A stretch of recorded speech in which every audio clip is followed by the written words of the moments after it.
ഈ ഫാം എന്ന് പറയുന്നത് മൊത്തം പുഴയിലടാ. പുഴയാൽ ചുറ്റപ്പെട്ടൊരു ദ്വീപാണ് ശരിക്കും. കേറണമെങ്കിലും അതെ, പുഴയാൽ ചുറ്റപ്പെട്ടൊരു ദ്വീപ്.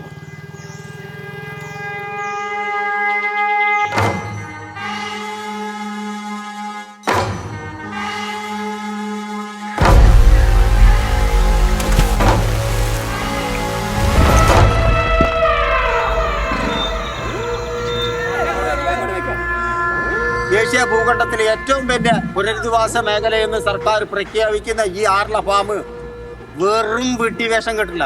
സർക്കാരിന്റെ ഏത് സർക്കാർ ഭരിച്ചാൽ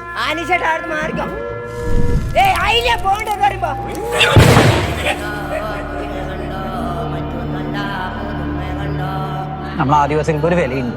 10 ലക്ഷം രൂപ നമ്മുടെ ജീവന്റെ വില.